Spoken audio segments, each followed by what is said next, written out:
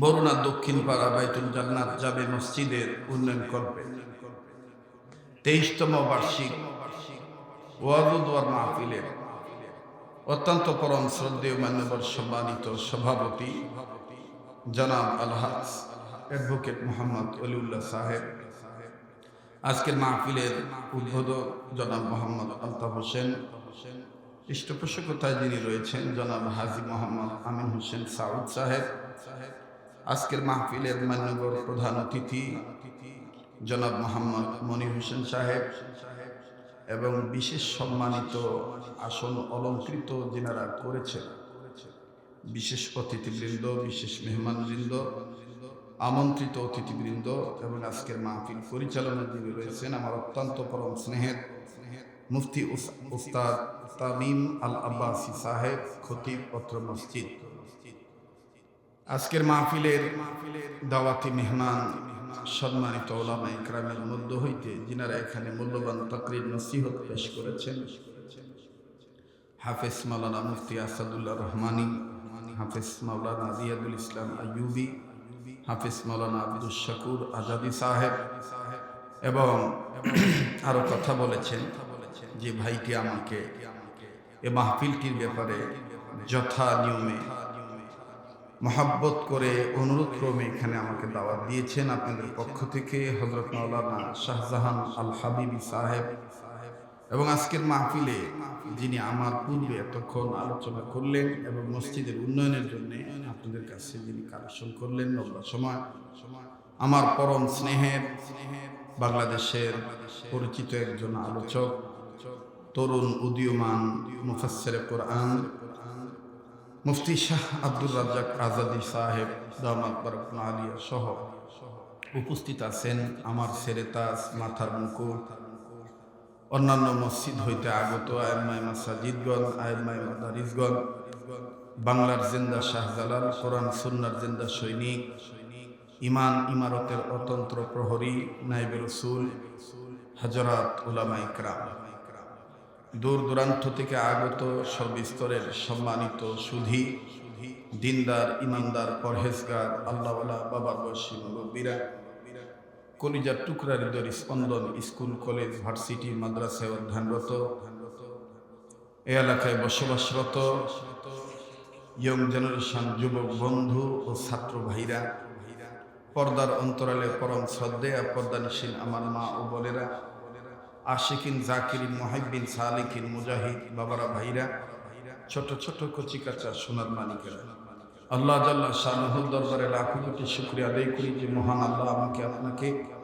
উম্মতের ওলামা ইকরামদের মজমায়ে বেহেশতের বাগানে দ্বীনি জালসা নেক কাজে শরীক হওয়ার তৌফিক আল্লাহ দান করছেন। সেই মহান মালিকের দরবারে জবান খুলে শুকরিয়া আদায় করি, বলি আলহামদুলিল্লাহ।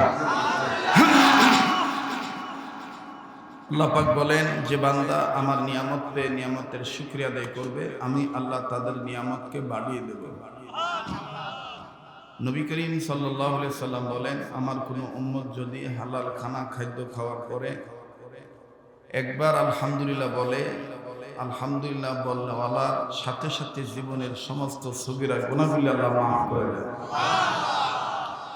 হাকিমুল উম্মত মুজাদ্দিদুল মিল্লাত মাওলানা আশরাফ আলী থানভী রহমাতুল্লাহি আলাইহি সহ উপমহাদেশের বুজুর্গ উলামা ইকরামগণ একমত হয়ে লেখেন, মুসলমান বান্দা বান্দি খানা খাওয়ার পরে, খানা খাওয়ার শেষে যে একটি দোয়া আছে, আলহামদুলিল্লাহিল্লাযী আত'আমানি ওয়া সাকানি ওয়া জা'আলানি মিনাল মুসলিমিন। এই দোয়াটা যারা নিয়মিত পাঠ করবে, হালাল খানা খাদ্য খেয়ে, রাসূল বলেন ওই উম্মত যেদিন ইন্তেকাল করবে, নারী হোক পুরুষ হোক, আল্লাহ এই দোয়া পাঠ করার বরকতে মরণের সময় কালেমা নসিব করে দিবে। হাকিমুল ইসলাম কারি তৈয়ব সাহেব রহমতুল্লাহি আলাইহি বলেন, আল্লাহ পাক যে বান্দাদেরকে আলহামদুলিল্লাহ বলার তৌফিক দিয়ে থাকেন, এই বান্দাদের উচিত বেশি বেশি করে আলহামদুলিল্লাহ বলা। কাজেই যে আল্লাহ আমাকে আপনাকে আলহামদুলিল্লাহ বলার তৌফিক দিয়েছেন, আমি আপনাকে আলহামদুলিল্লাহ বলতে পারছি, সেই মহান মালিকের দরবারে জবান খুলে আবারও বলি আলহামদুলিল্লাহ। এবার সেই নবীর পক্ষে দুরূদ ও সালাম পাঠ করি, যেই নবী ছিলেন নবীদের নবী, যিনি বিশ্ব নবী, যিনি করুণার ছবি, যিনি কুল কায়নাতের নবী, যিনি আমার আপনার নবী, যিনি ছিলেন নবীদের মধ্যে নবীদের সর্দার, পয়গম্বরের মধ্যে যিনি শ্রেষ্ঠ পয়গম্বর, যিনি আমার আপনার জন্য নাজাতের রাহবার, আল্লাহ পাক যাকে বানিয়ে দিবেন হাসরের ময়দানে শাফায়াতের জামিনদার, যিনাকে আল্লাহ মালিক বানিয়ে দিলেন হাউজে কাউসার, যিনি ছিলেন ডাক্তারদের ডাক্তার, যিনি হলেন মাস্টারদের মাস্টার, যিনি সাইয়্যিদুল খালাক কুতুবুল বাশার সাইয়্যিদুল কাউনাইন ইমামুল মুরসালিন রাহমাতুল লিল আলামিন, যিনি শাফিউল মুযনাবিন, যিনি খাতামুন নবিয়্যিন, যিনি ছিলেন দলের দলপতি, যিনি হলেন সেনার সেনাপতি, যিনি হবেন বিশ্বসভার সভাপতি এবং যিনি নিরঙ্কুশভাবে দায়িত্ব পালন করেছেন, যিনি ছিলেন মদিনার রাষ্ট্রপতি, যিনি ডাক্তারদের ডাক্তার, যিনি মাস্টারদের মাস্টার, যিনি ছিলেন দার্শনিকদের মধ্যে শ্রেষ্ঠ দার্শনিক, যিনি বৈজ্ঞানিকদের মধ্যে শ্রেষ্ঠ বৈজ্ঞানিক, যিনি আমার আপনার জন্য করুণার প্রতীক, আল্লাহ পাক যার উপরে নাজিল করলেন আলোকোজ্জ্বল স্পষ্ট প্রদীপ। আসুন সেই দয়াল নবীর পক্ষে প্রেম ভক্তি শ্রদ্ধা ভালোবাসা সহকারে বাংলার প্রান্ত থেকে মদিনার রওজায়ে আতহারে দুরূদ ও সালাম পৌঁছানোর লক্ষ্যে উচ্চ আওয়াজে আরবার করি, দুরূদ শরীফ পাঠ করি সাল্লাল্লাহু আলাইহি ওয়াসাল্লাম। সবাই করি সাল্লাল্লাহু আলাইহি ওয়াসাল্লাম। সবকিছু শুরুতে জানতে চাই, প্রিয় বাবারা ভাইরা আমার, আপনারা সবাই কেমন আছেন? আমি আপনাদের দোয়ার বরকতে আলহামদুলিল্লাহ ভালো আছি। ঘন্টাখানিক সময় দেওয়া যাইব তো? আর বেশি আল্লাহ যতক্ষণ কবুল করে ইনশাআল্লাহ। পবিত্র কোরআনুল কারীমে সূরাতুল ফাতিহা থেকে একখানা আয়াতে কারিমা তেলাওয়াত করেছি, যে আয়াতে কারিমার মাধ্যমে আল্লাহ আমাদেরকে শিক্ষা দিয়ে বলেন, তোমরা ইবাদত করবা আমার, সাহায্য চাইবা আমার। বলেন আমি আপনি গোলামি করব কার? সাহায্য চাইব কার? আল্লাহ। এখন প্রশ্ন হইতে পারে গোলামি কাহাকে বলে? হাকিমুল উম্মত মুজাদ্দিদুল মিল্লাত মাওলানা আশরাফ আলী থানভী রহমতুল্লাহি আলাইহি বলেন, ওই কাজকে গোলামি বলে বান্দা যখন যে কাজ আল্লাহর হুকুম মতে নবীর তরিকা মতে করে, সেই কাজটা ইবাদত হয়ে যায়। আর এই ইবাদতের জন্যে জিন আর ইনসানকে আল্লাহ বানিয়েছেন। সুবহানাল্লাহ। তাম পৃথিবীর সব মানুষকে ইবাদত করার জন্য বানাইছেন কে? ইবাদত না কইরা জান্নাত পাওয়া যাইব? হ্যাঁ, পাওয়া যেতে পারে, সেটা আল্লাহর বিশেষ দয়া। দেখা গেছে একটা মানুষ সারা জীবনও নামাজ পড়ে নাই, রোজা রাখে নাই, কিন্তু হাসর ময়দানে আল্লাহ তাকে কোন উসিলায় মাফ করে জান্নাত দিয়ে দিয়েছে। যেমন আপনারা এটা জানেন, বুখারী শরীফের মধ্যে হাদিস খানা আছে, একজন মহিলা পতিতার মেয়ে ছিল, সে দেহ ব্যবসা করত। তো তিনি যখন রাস্তা দিয়ে যাচ্ছেন, অতিমধ্যে দেখতেছেন একটি কুকুর পানির অভাবে হাহাকার অবস্থায় আছে, তার জীবন মরণাপন্ন হয়ে আছে। তখন এই পতিতার মেয়ে সবকিছু বাদ দিয়ে তার গায়ের ওন্নাটা কুয়ার মধ্যে ছেড়ে দিয়ে ওন্না ভিজিয়ে পানি তুলে ফোটায় ফোটায় ফোটায় ফোটায় ওন্নাটা চিপায়ে তারপরে কুকুরকে পানি পান করাইলেন। কুকুর বেঁচে গেল। গাইবি আওয়াজ আসলো যে তোমার জীবনের সব গুনাহ মাফ করে দিছি, তোমাকে জান্নাত দিয়ে দিছি। এটা হলো আল্লাহর বিশেষ দয়া। এটা আল্লাহর কি বিশেষ দয়া। আবার কেউ যদি ইবাদত করে বড়াই করে, আল্লাহ যদি তাকে জান্নাত না দেয়, তাহলে ইবাদতের দোহাই দিয়ে ছুটতে পারবে। যেমন একজন বুজুর্গের নাম আপনারা শুনছেন, যাকে বলা হয় সুলতানুল আরিফিন, হযরত বাইজিদ বোস্তামি রহমতুল্লাহ আলাইহি। তিনি অনেক ইবাদত করতেন। একদিন উনি শুইয়া শুইয়া বলতেছেন, আল্লাহ আমি যেই পরিমাণ ইবাদত করছি, তা তোমার জান্নাত ছাড়া তো আমার কিছু আশা করা যায় না। আমার জানা মতে আমার কোনো গুনাহ নাই। এটা বাইজিদ বোস্তামি রহমতুল্লাহ আলাইহি বলতেছেন। আচ্ছা বাবাজি, চেয়ারটা একটু পিছনে দিলে আপনি একটু চেহারাটা দেখলে প্যান্টটা জুটি একটু পিছনে দেন বাবা। আপনি আপনি আস্তে ধরেন তো ভাই, একটু পিছনে দেন, একটু পিছনে দেন। জি, এখন আপনারা একটু আগায় দিকে, চেহারা না দেখলে ভালো লাগে না। আপনারাও একটু মেহরবানি করে আগায়, যত আগাইবেন তত মধু পাইবেন। নাও মাশাআল্লাহ। আর যে বাচ্চারা কথা বলতে চায় তাদের আওয়াজ যেন আমাদের কানে এসে ডিস্টার্ব না করে। মাইকের সাউন্ড আর একটু কম দেবে, একে ভাড়া লাগতো ভাড়া দিয়ে। মুহতারাম হাজিরিন, তো বাইজিদ বোস্তামি রহমতুল্লাহ আলাইহি উনি বলতেছেন, আল্লাহ আমার হিসাবে আমার নেকের খাতায় কোনো লাল দাগ নাই। লাল দাগটাই তো গুনাহ নাকি কর? যদিও হাদিসের ভাষায় লাল দাগ বলা হয় নাই, গুনাহকে কালো দাগ বলছে। নোক্তা, নোক্তাটা কি কালো না লাল? জোরে কম, কালো। আল্লাহ আমি তো জান্নাত পামই পাম, আমার তো কোনো গুনাহ নাই। তা আল্লাহর পক্ষ থেকে গাইবি আওয়াজ আইল, ভাইজিৎ তুমি কি এটা বুঝা কইছো? ভাইজিৎ তখন ডাক দিয়ে কয়, আমার জানা মতো আমার কোনো গুনাহ নাই। কয় তাইলে তোমার আমলের খাতাটা আমি তোমার সামনে ছাইরা দিলাম, দেহ তো কোনো লাল দাগ বিচারা পাও কিনা। পরে খুঁজা দেখে ছোট্ট একটা লাল দাগ। সর্বনাশ, এটা কি লাল দাগ? এটাই তো গুনার লাল দাগ।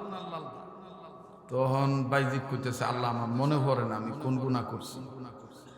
কয়েকদিন তুমি কোনো এক জায়গায় কোনো এক খাদ্য খাইছিলা, দুধ খাইছিলা, শুনতেছেন? দুধ খাইছিলা, দুধ খাওয়ার পরে পেটের মধ্যে একটু ঝামেলা হয়েছিল। তখন তুমি বারবার বাথরুমে গেছো আর আইছো, পরে বিরক্ত হইয়া কইছো, মরার দুধই আজকে আমার পেটটা শেষ করছে। এরম হয় না? এই ভাইজি, দুধ আমি বানাইছি, তোমারও আমি বানাইছি। কোনো ক্ষমতা আছে খালেকের হুকুম ছাড়া মাখলুক মাখলুকের ক্ষতি করতে পারে? বাইজিৎ কয় তা তো না। কয় তাহলে কি এটা তুমি শিরিক করো নাই? দুধের লেগে তোমার পেটটা নষ্ট হয়েছে। দেখবেন আমাদের সমাজে অনেক মানুষ আছে, কাজটা পেটটা এরকম গুড়ুর গড়ুর গড়ে করে। দেখবেন আমগো বাংলাদেশটা তো এমন দেশ, রুগী কম ডাক্তার বেশি। আপনি বিশ্বাস না করলে এক সার দোহানে বইবেন, আর সার দোহান তো বাংলাদেশের সার দোহান হইল বাংলাদেশের মিনি সংসদ ভবন। কথা কয় না? দেখবেন ফখরুদ্দিন থাকবো কি যাইবো, ক্ষমতায় কেটা আইবো কেটা না আইবো, আমগো হিসাব করার আগে সার দোহানে যে পণ্ডিতরা বয়ে থাকে এইটাও কয়েলা, ঠিক না? সার দোহান আর হলো মসজিদ। দেখবেন নামাজ পড়ে অনেকেই বাইরে যায়, কিন্তু কয়েকজন থাকে।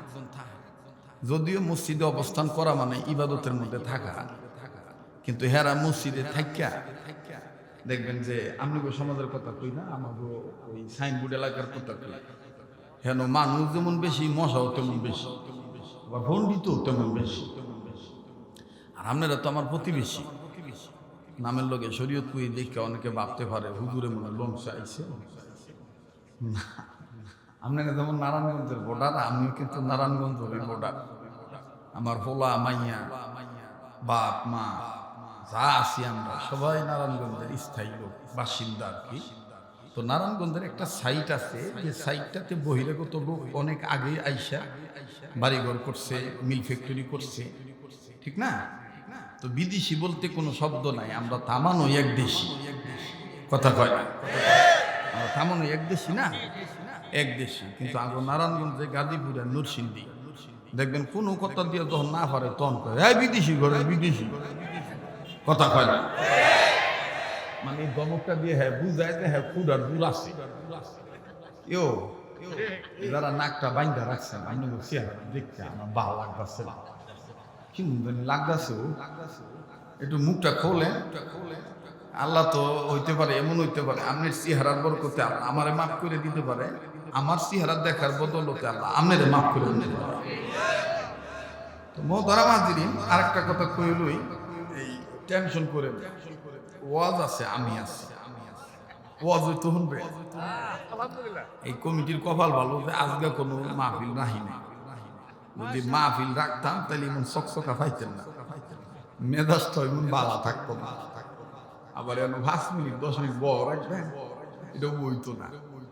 আমি বাইক টেনে বাইরেছি আপনার 9:55 মিনিটে, 9:55 বের হয়ে মাদানীনগর মাদ্রাসার সামনে দিয়ে, এরপরে মনে করেন যে স্টাফ কোয়ার্টার দিয়ে, তারপরে ফারাগ্রামের রোড দিয়ে সনফারা হইয়া আইয়া পড়ছি। কমিটি যখন খালি শুনছে আমি ওহন স্টাফ কোয়ার্টার, তো একজন ফোনে করবো ওহন স্টাফ কোয়ার্টার, হ্যাঁ মনে করছে খাইজা 11টা বাজার। তো যাই হোক, আমার মনের লগে মন যদি মিলা থাকে তখন দেখবেন ওয়াজ শুনতে ভালো লাগবে। আর বাংলাদেশে একজনেই পাইবেন ওয়াজ লইয়া সময় দিয়া খাইটা কথা কয়, আর অধিকাংশ বক্তা দেখবেন টিউশনি করে। টিউশনি বোঝেন? মানে এই বাইক আধা ঘন্টা, এই বাইক 45 মিনিট খালি ঘুরি দিচ্ছা, কথা বোঝেন না? আজকে আবার দেখলাম এই কমিটি আমার যে খাইছো তার কি, অন্যান্য জায়গায় তো টেহা আগে ব্যাংকে ভাড়ায়, তো মানছে জিগায় যে আপনার নারায়ণগঞ্জ কি এরকম করে? তা আমি কই যে অভ্যাস, এই সব জায়গায় একই অভ্যাস। আজকে ওয়াজ করার আগে দিই টেহার পোলাটা ঘরের মধ্যে দিয়ে দিস, এখন শরীরে একটা গরম না, আর কথা কয় না, শরীরে একটা গরম না হোক,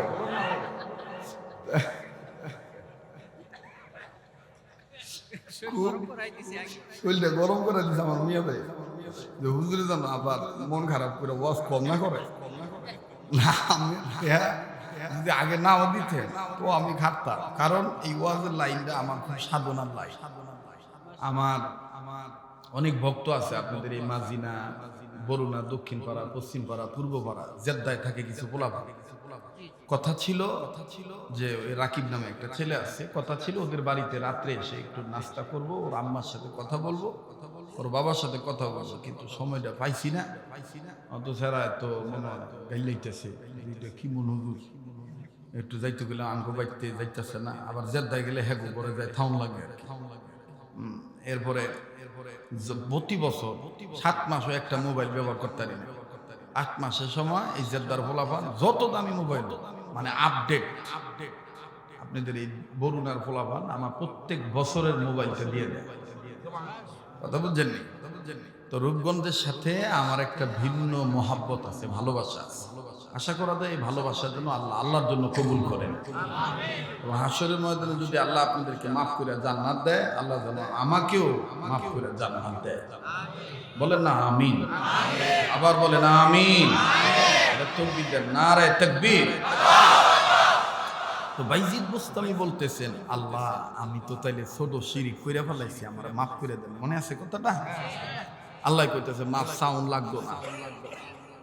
আবার খাতাটা দেখো, খাতা দেখে দেখে লাল দাগ গেছে না, আরে তওবাও করলাম না, মাফও চাইলাম না, লাল দাগ গেল কই? কয় উসিলা। একদিন তুমি শীত মৌসুমে হাড় কাঁপানো শীতে কম্বল গায়ে দিয়ে ঘুমাইছো, এই মুহূর্তে আমার সৃষ্টির একটা বিড়ালের বাচ্চা শীত থেকে ওম পাওয়ার আশায় তোমার পায়ের কাছে বইছি, তুমি তখন ঘুমের থেকে উঠে কম্বলটা দিয়ে তারে ডাক্কা দিছিলা। এই যে বিড়ালের যে সেবা করছো, আমি আল্লাহর আরো খুশি হয়ে গেছে, তোমারে মাফ করে জান্নাত দিয়ে দিছি। একটু বিবেকটা খাটায় দেখেন, আমাদের সমাজে বহু লোক আছে মাছ খায় নাই, খালি মাছের ফাতিলের ঢাকনাটা খালি ফালাইছে বিড়াল, 3 কিলোমিটার দৌড়ে হইল বিড়ালের দৌড়া মাইরা ঠ্যাং ভাঙ্গে দিত আছে না। এরপরে লাল ফিফরা কামড়ায় নাই, তখন তো মাশাআল্লাহ বিল্ডিং টিল্ডিং হয়েছে, কিন্তু যখন মাটির ঘর আছিল, টিনের ঘর আছিল, ঘরের কান্দির মধ্যে লাল ফিফরা বাসা বানতো না, ফকরে টে খরচ করে কেরাসিন তেল কিন নাই না। এরপরে লাল ফিফার গোত্র আগুন ধরে ফিফরার বংশ শুদ্ধে শেষ করে দিতে। আপনি জান্নাত চা এত সস্তা, এত সস্তা। আল্লাহু আকবার। ভাই এই যে কথার আওয়াজ হইতেছে না, পোলাপান আওয়াজ করতেছে, আরে একটু দেখ বাবা আপনি বসেন। মাশাআল্লাহ। তো কথায় কথা বেড়ে যায়। 1 মিনিটে আর একটু কথা বলে নেই, কারণ কোন কথার দ্বারা কে হেদায়েত পাইবে এটা একমাত্র আল্লাহই জানে। জগৎ বিখ্যাত একজন ওলি ছিলেন, তিনি চিনি ক্রয় করার জন্য, এই যে চিনি খান না চিনি, এই চিনি ক্রয় করার জন্য কেনার জন্য ওনার বাড়ি থেকে প্রায় 3 মাইল দূরে চিনির দোকান। আগে তো একটা এরকম সময় ছিল, দোকান থাকতো ফাঁকে ফাঁকে। ওহন তো মনে করেন আল্লাহ দিলে গরু লগই দোহান বন্ধ করার শাটার খালি টান দিছে, জানালার খুলে হয় আমার বিড়িটা দিয়ে রয়েছে, এমন সুবিধা হয়েছে না। কিন্তু খালি হাসপারে আমার কথা কিছু বুঝি না, কথা মজা আছে। আমার ডাইসুয়ে কথা কইলি খালি হাসে, বুঝেন নাই। আমি আবার বেজার মুখে দেখতে নি, আমার বউ যদি আমার এই বেজার মুখে কোনো সবসময় তো মাইয়া লোহের মন একরকম থাকে না, কম বেশ হয় না। তো যদি মনে করেন বেজার হয়ে খাওন দেয়, তা আমি গাড্ডা আর একদিক ফিরাই রাখি, মাইয়া আর ফলায় বোঝে বাপ মার ফিরিতের কি অবস্থা। মাইয়া তখন কয় আম্মু কিছু হইছে, তুমি মনে মুখটা বেজার করে খাওন দিছো, ওই যে আব্বা বই হইছে, ও হাত দিছে না, খাওয়ানে হাত দিছে না। পরে বেডি আইয়া সুন্দর করে আবার আইয়া বাপ পাল্টা খান।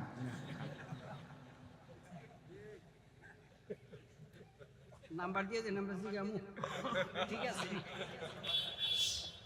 বিশ্বাস করেন, আল্লাহর কসম করে বলি, যার ঘরে শান্তি তার সব জায়গায় শান্তি, ঘরে যার অশান্তি তার সব জায়গায় অশান্তি। এই কথাগুলি আমি বলতেছি এই জন্য মনের মধ্যে যেন আফসোস হয় এবং দোয়া হয় যে আমি এরকম একটা স্ত্রী চাই যারা বিয়ে করেন, আর যারা বিয়ে করছেন হ্যাগো ভিত্তিতে একটা দোয়া আসে যে আল্লাহ আমাকে গড্ডার মধ্যে এরকম শান্তি দিয়ে দাও। প্রতিদিন বাড়ি থেকে বের হওয়ার সময় কসম আল্লাহ, পায়ের জুতার মধ্যে যত ময়লাই থাক নিজের দামি ওন্নাটা দিয়ে জুতা জোড়া মুছা দেয় এবং জুতা জোড়া ভরাইয়া দেয়। এরপরে মনে করেন যে আওয়ার সময় আবার কিছু মানে নিয়ম আছে, আওয়ার সময় বুকটার মধ্যে সুন্দর করে ডাইন সাইডে নিয়ে হালকা একটা জাতা দেই, কপালে একটা চুমা দেই, এরপরে বুদুর বুদুর বুদুর বুদুর বুদুর বুদুর করে ফুয়াই। হ্যাঁ রৌ কই তুমিও বুদুর বুদুর করে ফু দাও। না না না না, এই বুদুর বুদুর দেখি, এই বুদুর বুদুর হইল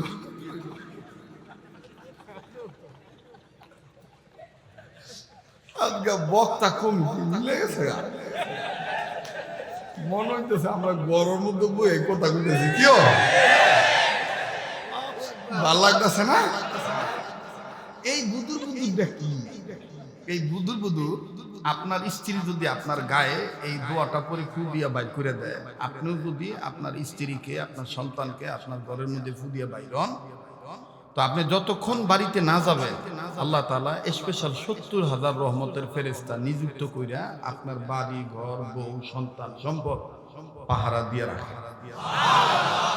এবং আপনার যে ফু দিয়া বাইর করে দিল, আপনিও বাড়িতে যাওয়ার আগ পর্যন্ত রোড অ্যাক্সিডেন্ট ইত্যাদি ইত্যাদি ভিন্ন ভিন্ন ঝামেলা থেকে মানে দুর্ঘটনা থেকে আল্লাহ পাক বাড়িতে না পৌঁছান পর্যন্ত আপনার জন্য ফেরেশতা নিযুক্ত কইরা আল্লাহ পাহারা দিয়ে রাখে।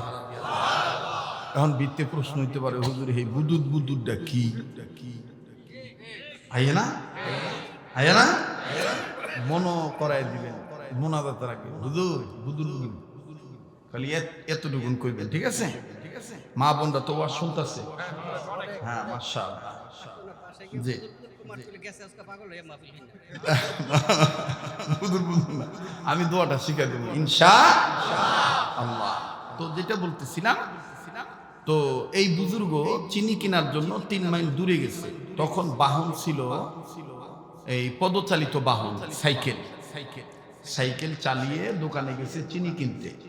তো চিনি কিনে নিয়ে বাইতে আইছে, আবার 3 মাইল আইছে, আইয়া প্রয়োজনের তাগিদে চিনি প্যাকেট টেনে বাই করবো। তখন তো প্যাকেট ছিল না, ঠোঙ্গা ছিল, ঠোঙ্গা, ওই যে মলাটের কাগজ বা ইত্যাদি। তো এই ঠোঙ্গা খুললে যখন চিনি বার করবো, তখন দেখে যে ফোটলার ভিতরে পিঁপড়া দেখা যায়, এরকম পিঁপড়া দেখা যায় না। বুজুর্গ করছে কি, ঠোঙ্গাটা বন্ধ করছে, বন্ধ করে একটু ফাঁকা রাখছে যাতে কোনো পিঁপড়া না মারা যায়। আবার 3 মাইল সাইকেল চালায় আবার গেছে। দোকানদার বলতেছে, হাজরাত क्योंकि लिए আবার आप फिर आएंगे, আপনি কেন আবার আসলেন, कोई मुश्किल है? বলে না, আমার কোনো সমস্যা না, আমি তোমার দোকান থেকে চিনি কিনছি, পিঁপড়া কিনি নাই, লিগে পিঁপড়া ফেরত দিতাম আইছি। দোকানদার কই, এই যে কোন সাতার মানুষ, জনম ভরা চিনি বেচলাম, কত পিঁপড়া গেল, কেউ কোনোদিন পিঁপড়া ফেরত আনলো না, আর এটা দিয়ে আলাদা দুইটের মানুষ, আপনি পিঁপড়া ফেরত দিতে আইছেন? কহ আচ্ছা তোমার চিনির বস্তা কই? বিতে। তো বিতে গেছে, যাইয়া দেখে যে সুবহানাল্লাহ, হের প্যাকেটে তো কয়টা পিঁপড়া, কিন্তু চিনির বস্তার বিতে উপরে বড় বড় পিঁপড়া রুটি দিয়ে রয়েছে, সেদ্ধা দিয়ে রয়েছে। কোন জামাই বউ সহবাস করতেছে, দেখেন নাই? জি জি, বাস্তবতার লোকে মিলিয়ে দেখবে কথা নেই, আমি তো গবেষণা করে কথা বলি। তো এইবার ডাক দিয়া কইতেছে, পিঁপড়ার বস্তায় চিনির বস্তার কাছে যায়, কয় আসসালামু আলাইকুম আল্লাহর মাখলুক, টেনশন করতেছ, সন্তান হারায়া মা বাবা চিন্তায় পড়ছ, আবার মা বাবা হারায়া সন্তানরা চিন্তায় পড়ছ, জামাই বউ হারায় চিন্তায় পড়ছ, বউ জামাই হারায় টেনশন করতেছ, ভাইয়ে বইনেরে হারায়া টেনশন করতেছ, বইনে বাইরে হারায় টেনশন করতেছ। আমি কাউরে মরতে দেই নাই, সবাই লুই আইছি, এই যে ফেরত দিয়ে দিলাম, বস্তার টেনে চিনি উড়াইয়া ফু ফু দিয়া সব বস্তার মানে ঠোঙ্গার টেনে উড়াইয়া বস্তার মধ্যে দিয়ে দিছে। যেই দেওয়া শেষ, দোকানদার খালি তামাশায়, তামা মানে নারায়ণগঞ্জের ভাষায় কয়, এটা তামাশা চাইতেছে আর কি, এর কাছে তামাশা মনে হইতেছে, ইডিও কোন তামা করতেছে, হ্যাঁ তিনি ফিফার লোকের কথা কয়। তো পিঁপড়া যখন ফেরত দেওয়া শেষ, এইবার বুজুর্গ চোখের পানি ছেড়ে কান্দে আর কয়, ও আল্লাহর মাখলুক, তোমাদেরকে যেমন দুনিয়া হারাইতে দিলাম না, স্বজন আপনজন হারা করতে দিলাম না, কাল হাসরের ময়দানে তোমরা একটু দুনিয়া থেকে আল্লাহরে কইয়া দিও, আল্লাহ যেন আমারে আপনজন টেনে আলাদা না করে। বাইরে ওয়াজ বুঝার জন্য অল্প ওয়াজ হইলেই দেখবেন বুঝায় পড়ে। হাসরের ময়দানে কেউ কারো না, কেউ কারো না। এই জন্য তিনি বলতেছেন, আল্লাহর একটু কইয়া দিও, তোমাদের আজকে যেমন আজকে মিলাই দিলাম, আল্লাহ যেন আমারে হাসরের ময়দানে এরকম মিলাই দেয়। তো সবচেয়ে তো আপন হইল নবী, তো নবীর কাছে তেন যেন আমি সুইটটা না দেয়। আল্লাহু আকবার। তো দোকানদার ছিল বিধর্মী, দোকানদার বলতেছে, এই হুজুরটা সাধারণ হুজুর হবে না, এটা অসাধারণ হুজুর, আল্লাহওয়ালা ব্যক্তি।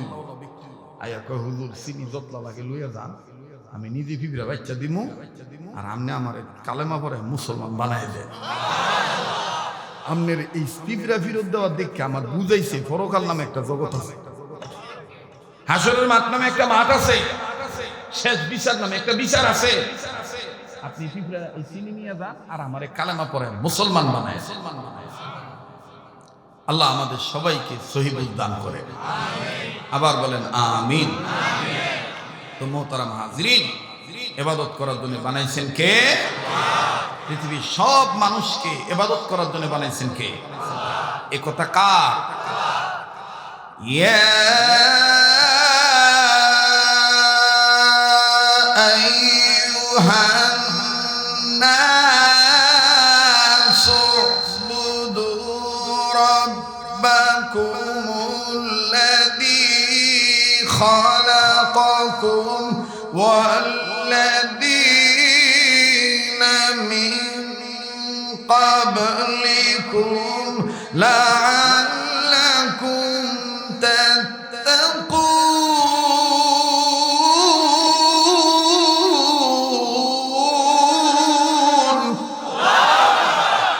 এ কথা কার? আল্লাহ বলেন, হে মানব জাতি, আমি তোমাদেরকে সৃজন করেছি আমার গোলামি করার জন্য, যার দ্বারা তোমরা পরহেজগারিতা অর্জন করিতে পারো। বিশ্বাস করেন, এই পৃথিবীতে কোটি টাকার মালিক আপনি, ব্যাংক ব্যালেন্স আপনার অনেক আছে, কিন্তু আল্লাহর ভয় মুসলমান হিসেবে আপনার অন্তরে নাই। আপনি আল্লাহর কাছে দামি মানুষ নয়, সবচেয়ে দামি সে আল্লাহকে সকল ক্ষেত্রে ভয় পায় যে। সুবহানাল্লাহ কোন?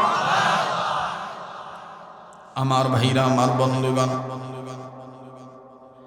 ইবাদত কাকে বলে? ইবাদত বিষয়ে আমি আপনাদের সামনে আমার বন্ধুগণ ধারাবাহিকভাবে আলোচনা করি। দিলের কান লাগায় কথাগুলি শুনবেন আর মনেরে বুঝাইবেন, মন একটু নরম হ, মালিকের মহাব্বতে নবীর প্রেমে এক ফোঁটা চোখের পানি যেন পড়ে। আমার বন্ধুরা রে, হাসতেছেন, কিছুক্ষণ পরে দেখবেন মনের অজান্তেই চোখের পানি ঝর্ণার মতন পড়বে। বড় ভালো লাগলো আপনাদের পরিবেশ আচরণ, আমার বন্ধুগণ বহু ভালো লাগলো। আমার দিল বলে আজকের মাহফিলের মোনাজাত আমার আল্লাহ ফিরে দিবে না। আজকে এই নাকটার মধ্যে আল্লাহ ওয়ালাদের গ্রাণ পাইতেছি মাহফিল থেকে। আমি আপনি গুনাহগার হতে পারি, এ জানি আমার বন্ধুগণ আল্লাহ পাকের গোপন নেককার বান্দা হয়ে বসে আছে। এই একজন নেককার বান্দার উসিলায় আমার আল্লাহ মাফ করে দিবে। আমার বন্ধুরা রে, কেউ কারো দিকে তাকাইবেন না, নিজের দিকে নিজে তাকাইবেন, নিজের চিন্তা নিজে করবেন। মান আরাফা নাফসাহু ফাকাদ আরাফা রাব্বাহু, যে নিজের চিহ্ন সে আমার আল্লাহর চিহ্ন, যে নিজের চিনে নাই সে আমার আল্লাহরেও চিনে নাই। কথা বলেন ঠিক না বেঠি? নিজের চিন্তা নিজে করবেন। এ বাবাজি, ইবাদত শুধু নামাজের নাম নয়, ইবাদত শুধু রোজার নাম নয়, ইবাদত শুধু আমার বন্ধুগণ হজের নাম নয়, যাকাতের নাম নয়। ইবাদতের মধ্যে আওয়াজ দিয়ে বলেন, মা বাবার খেদমত আছে না নাই?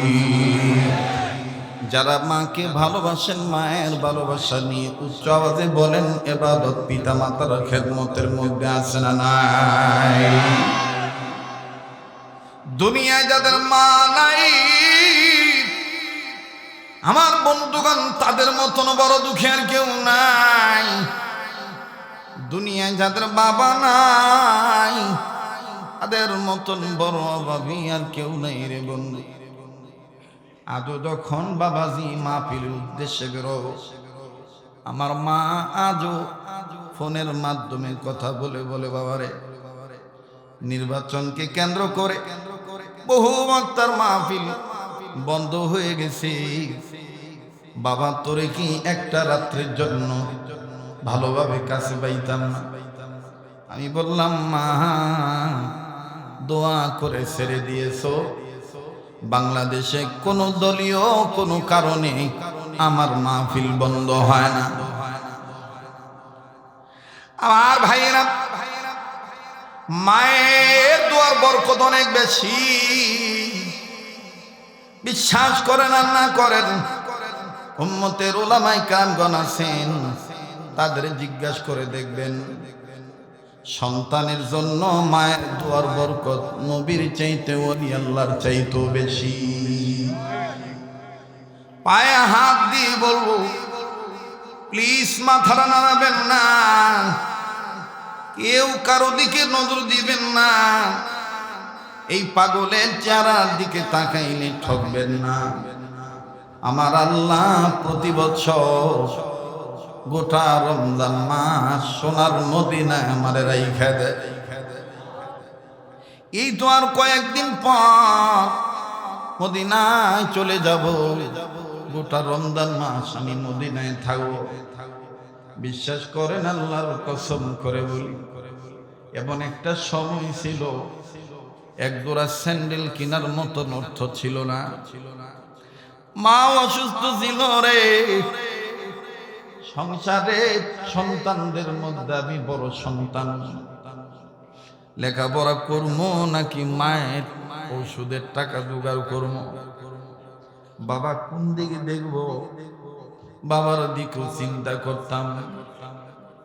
গতকালকে বাজান যখন শাহতলির দরবারে মাহফিলে গিয়েছি, আমার এই ছাত্র ভাইরা আমার দিকে তাকায় কয়, ছাত্র জীবনে কত কষ্ট না তুমি করেছো, কত কষ্ট করেছ।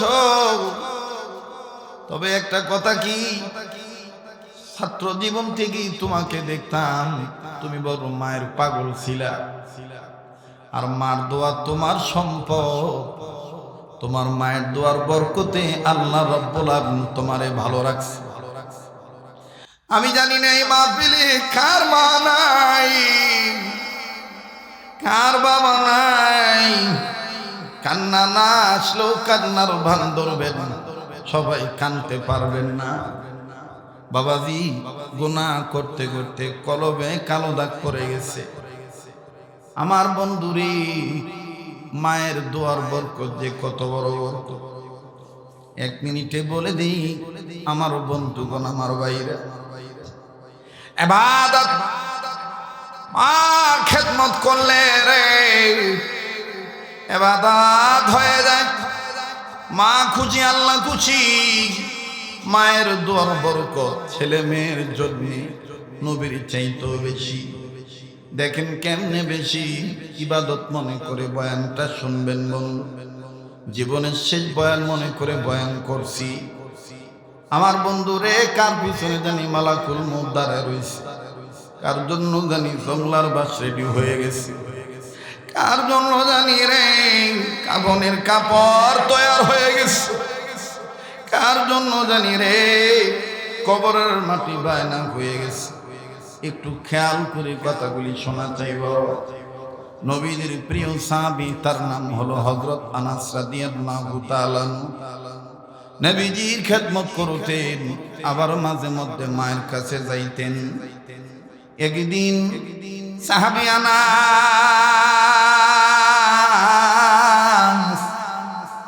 মা জননীর উদ্দেশ্যে বের হলেন। আমার নবী ডাক দিয়ে বললেন, আনাস কই যাও? আনাস বলে, নবী গো, মায়ের দরবারে যাই, মায়ের খেদমত করব। আমার নবী তখন কান্দে আর ডাক দিয়ে কয়, আনাস রে, মায়ের খেদমতের জন্য আমার অপেক্ষায় কোনোদিন তুমি থাকবা না। মা খুশি, আমি নবী খুশি, আমি নবী খুশি তো আল্লাহ খুশি। হযরত আনাস রাদিয়াল্লাহু তাআলা নবীদের কাছ থেকে দোয়া নিয়ে মায়ের খেদমত করার জন্য গেলেন।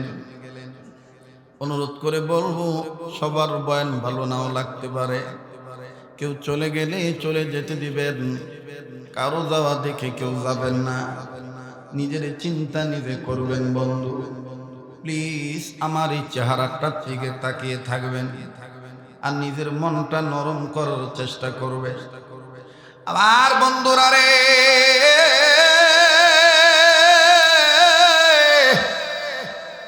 এই দুনিয়া কিন্তু থাকার জায়গা না। দুনিয়ায় কেউ চিরদিন থাকতে পারবো না। ও বন্ধু, শুধু রে যাবে তোমার আমার কর্মফল। কথা বলেন ঠিক না বেঠি? সাহাবী আনাস ডাক দিয়ে বললেন, ঠিক আছে নবী, আমি আর কোনো দিন মায়ের খেদমতের জন্য আপনার নির্দেশের অপেক্ষায় থাকবো না।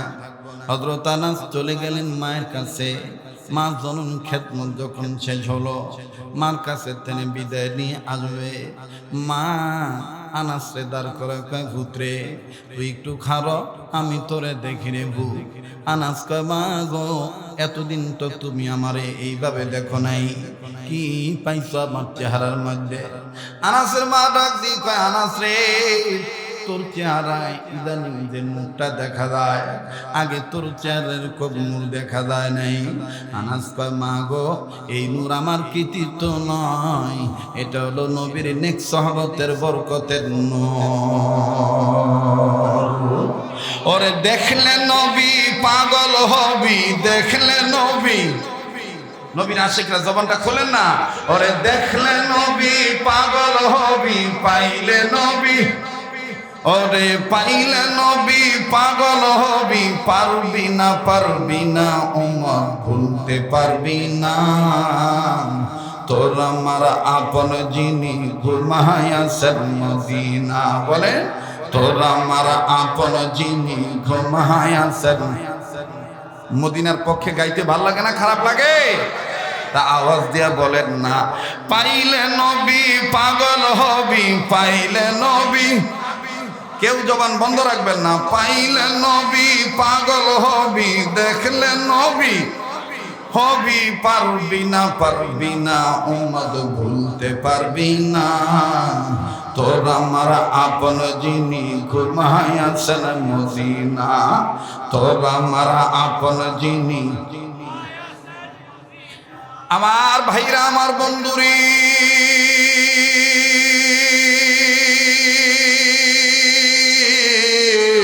সাহাবী আনাস ডাক দিয়ে বললেন মা গো, এই মুহাম্মদী নূর এটা আপনার সাথে থাকার কারণে আল্লাহ রাব্বুল আলামিন আমার অলবডিতে নূর দিয়ে দিছে। মনে রাখবা ভাইয়া, তুমি যদি আতরওয়ালার সাথে থাকো, আতর যদি নাও কিনো, আতরের কিন্তু সুঘ্রাণ তোমার গায়ে থেকে পাওয়া যাবে। কথা বলেন ঠিক না বেঠি? যদি কেরাসিন তেলওয়ালার সাথে তুমি সম্পর্ক রাখো, কেরাসিন তেল যদি নাও কিনো, দিন শেষে তোমার শরীর থেকে কেরাসিন তেলের গন্ধ বাইরেও। কথা বলেন ঠিক না বেঠি? হযরত আনাস মা গো, দেখা হইছে নি? আনাসের মা ডাক দিয়ে কয় বাবা দেখা হইছে। এতটুকু শুধু বললে বাবা আবার তুই কবে আসবি? আনাসের মাকে আনাস ডাক দিয়ে বললেন মা গো, আল্লাহ যদি বাঁচায় রাখে আমি 2-3 দিন পরে আসবো। আনাসের মা ডাক দিয়ে বললেন বাবা, আমি প্রতিদিন এখন দুয়ারে দাঁড়ায় থাকবো, আমি তোর নূর মাখা চেহারা দেখবো বাবা। আবার বন্ধুরি,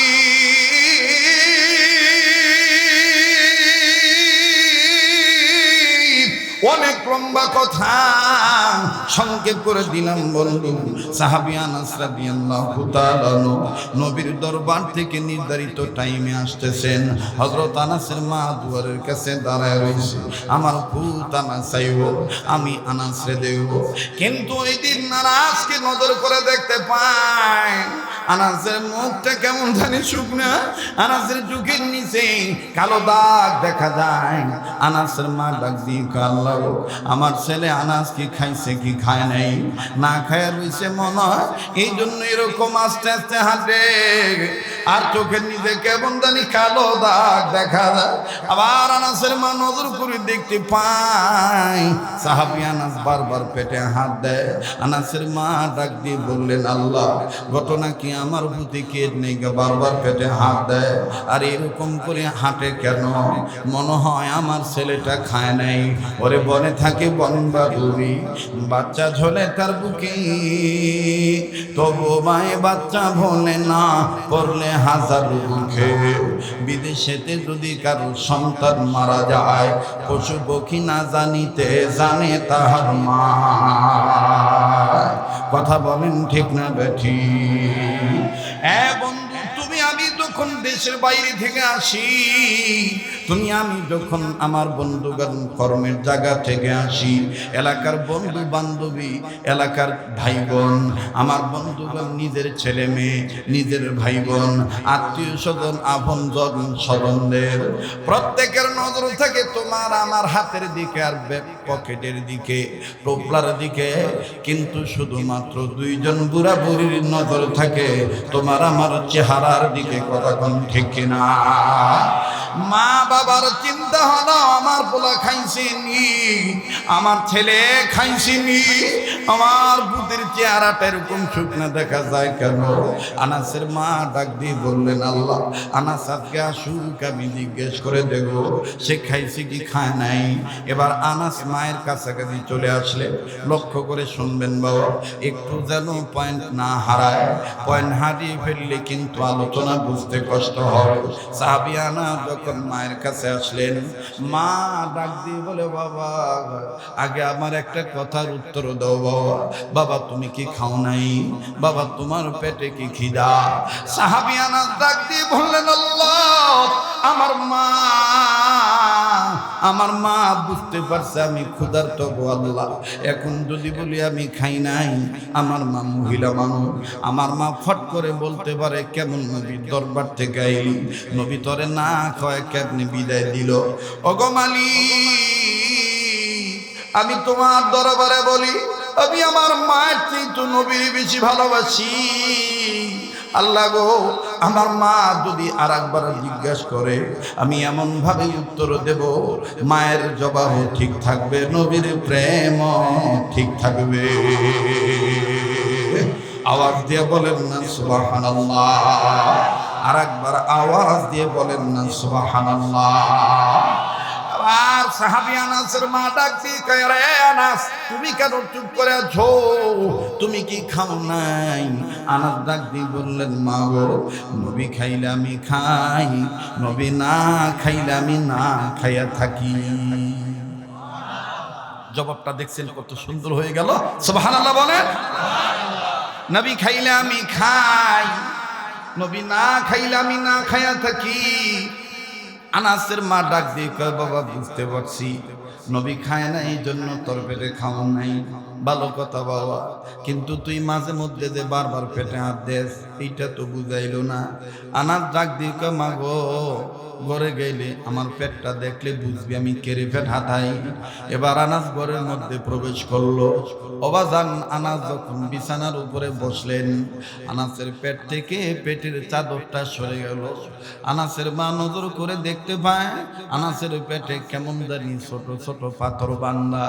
আনাসের মা ডাক দিয়ে কয়, বাবা গো, পেটে কি লেগে পাথর বাঁধছো? ও বাবা, পেটে কি হয়েছে কত দেখি। আনাস কান্দার ডাক দিয়ে কয়, মা গো, আগে না কইলাম নবী খাইলে আমি খাই, নবী না খাইলে আমি না খাই থাকি গো মা। ওই মা, আমি যখন আজকে আসতেছিলাম রে মা, আমি হঠাৎ করে দেখি আমার নবী, আবার যেই নবীর মা নাই বাবা রে, আবার ওই নবীজি পেটে পাথর বান্ধে। আমি আমার নবীর কাছে জিজ্ঞাসা, নবী আপনি কি লেগে পেটে পাথর বান্ধে? আমার নবী ডাক দিয়ে কয়, আনাস রে, আজকে থেকে কয়েকদিন ধরে আমি মুহাম্মদের বাড়ির চুলায় আগুন ধরে না, আমি ক্ষুধার যন্ত্রণা, আমার পেটটা খুব ব্যথা করে, আমার পেটটা খুব জ্বলে। এই পেটের যন্ত্রণা কমানোর লাগি আমি আমার পেটের উপরে ছোট্ট ছোট্ট ঠান্ডা ঠান্ডা পাথর বানতেছি। ওই মা, আমি আমার নবীকে বললাম, নবীজি গো, অনুমতি যদি দিতেন গো নবী, আমি আপনার এই সুন্নতটা পালন করতাম। যেহেতু আমি ক্ষুধার্ত, আমিও পেটে পাথর বাঁধবো। আমার নবী মা আমার অনুমতি দিছে পেটে পাথর বাঁধালে, মা গো, তাই আমি পেটে পাথর বাঁধছি। আনাসের মা ডাক দিয়ে কয়, বাবা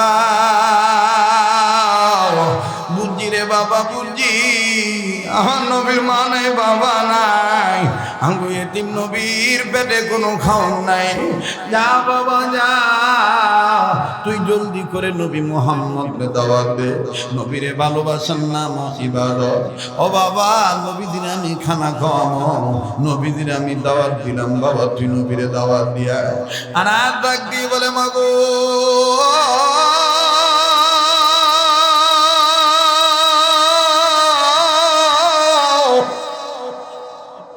ও মা, কি আছে কি খাওয়াবি?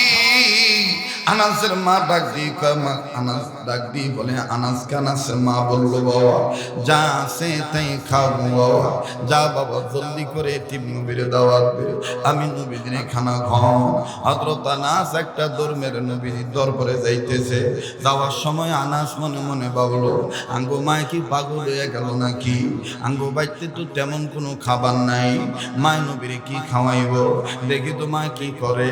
যাওয়ার সময় আবার পিছন দিকে মুখটা ফিরে দেখে, হযরত আনাস দেখতে পায় আনাসের মা ডাইন হাতের দুইটা আঙ্গুল উঁচু করে আকাশ বরাবর উঁচু করে আল্লাহরে ডাক দিয়ে, আকাশের মালিক আল্লাহ, পৃথিবীর কেউ জানে না আমি কোন কারণে নবী মুহাম্মদের দাওয়াত দিছি, তুমি জানো আর আমি জানি। ডাক দিয়ে বলে, পৃথিবীর মানুষ, আঙ্গু মায়ের যখন দেখলাম দুইটা আঙ্গুল আকাশের দিকে উঁচু করে বলে, আল্লাহ আমি এই দুই কারণে নবী মুহাম্মদের দাওয়াত দিছি। যাকে মা নবী পাগল হয়ে গেছে, নবীর প্রেমে পড়ে মা পাগল হয়ে গেছে। মায় দেখি আল্লাহর নবী কথা কয়। আমি আবারও বলছি বাজান, কেউ যদি চলে যায় চলে যেতে দিবেন, কারো যাওয়া দেখে কেউ যাবেন না। আরে বন্ধু, এই হাতের সাথে হাত উঠে দোয়া করলে ঠকবেন না। সেই হাতটা দিয়ে আল্লাহ বারবার কাবা ধরায় 2014 সাল থেকে শুরু করে 2025 পর্যন্ত প্রতিটি রমজান মাস, গোটা রমজান মাস আমার মদিনায় থাকা লাগে, আরব আমিরাতের সফর করতে হয় বন্ধু। আরে বাবাজি, হজের মৌসুমে আরাফাতের মাঠে আল্লাহ রব্বুল আলামিন প্রত্যেকটা বছর নিয়ে যায়। এই দুটি হাত কাবা ধরা হাত, এই দুইটা হাত আল্লাহ ওদের হাতের সাথে লাগানো হাত। এই পাগলের সাথে মোনাজাত করলে টুকবেন না রে ভাইয়া। এ বন্ধু, কার মনে কি চায় জানি না, আল্লাহ পাক আজকে ফিরে দিবেন, আল্লাহ কবুল করবেন ইনশাআল্লাহ। মায়া লাগায় একটা ডাক দেন না, বলেন না আল্লাহ, আবার বলেন না আল্লাহ, আর একবার বলেন না আল্লাহ। যারা আল্লাহ বলতে ভালো লাগে বুঝে নিবেন আমার মাওলা আপনারে মাফ করিয়া দিবে। বাজান মায়া লাগায় ডাক দিয়ে বলেন না আল্লাহ। আল্লাহকে আল্লাহ বলে ডাকার নামটাও কিন্তু ইবাদত। ইবাদত করার লাগি কিন্তু বাজান মসজিদ বানানো হয়েছে, ইবাদত করার জন্যই কিন্তু টাকা পয়সা দান করা হয়েছে, কথাগণ ঠিক কিনা? কাজী মায়া লাগায় আবার একটা ডাক দেন না, বলেন না আল্লাহ। আর একবার মায়া লাগায় আওয়াজ দিয়ে বলেন না আল্লাহ। সাহাবিয়ানা ডাক দিয়ে কয়, আল্লাহ, আঙ্গো মায় নবীর প্রেমে পাগল হইয়া গেছে। বাজান আবারও বলছি, কিছুক্ষণের মধ্যে দেখবেন এই মজলিসে কান্নাকাটির পয়দা হইয়া যাবে। কান্না না আসলো কান্নার ভান ধরবেন, আমার মাওলা তা তো খুশি হইয়া মাফ করিয়া দিবে। যুবক, কেউ কারো দিকে না তাকাও, নিজের দিকে নিজে তাকাও। এই পাগলের সাথে কান্নাকাটি করলে ঠকবা না। সাহাবী আনাস একটা দৌড় মেরে নবীজির কাছে চলে গেলেন। নবীর কাছে যাইয়া ডাক দিয়ে বললেন, আসসালাতু ওয়াসসালামু আলাইকা ইয়া রাসূলুল্লাহ। নবীজি সালামের জবাব দিলেন। সালামের জবাব দিয়ে ডাক দিয়ে বলতেছেন, বাবা আনাস, এতক্ষণ তো কোনো দিন তুমি এত তাড়াতাড়ি যে ফেরত আসো নাই, আজকে কেন তুমি এত তাড়াতাড়ি ফেরত আসলা বলো? আনাস ডাক দিয়ে কয়, নবী গো, আঙ্গো মায় জানতে পারছে আপনার পেটে পাথর বান্দা, আমার পেটও পাথর বান্দা। এটা রহমাতুল লিল আলামিন জানতে পারছে, রহমাতুল লিল আলামিনের পেটে পাথর বান্দা, এটা আমার মা জানতে পারছে। আমার মা জানতে পারছে আপনি ক্ষুধার্ত, এই জন্য আমার মা আপনাকে দাওয়াত দিছে। আপনি দাওয়াত কবুল করছেন কি করেন নাই, কোন সময় যাবেন জানার জন্য আইছি। নবী আমার ডাক দিয়ে বললেন, আনাস, তোমার দাওয়াত আমি কবুল করলাম, তবে শর্ত দিলাম তোমার মায়ের বলিয়া দিও আমি দিনের বেলায় যাব না, আমি রাত্রি বেলায় পূর্ণিমার চাঁদ উঠার পরে যাব। আনাস ডাক দিয়ে বললেন, নবীজি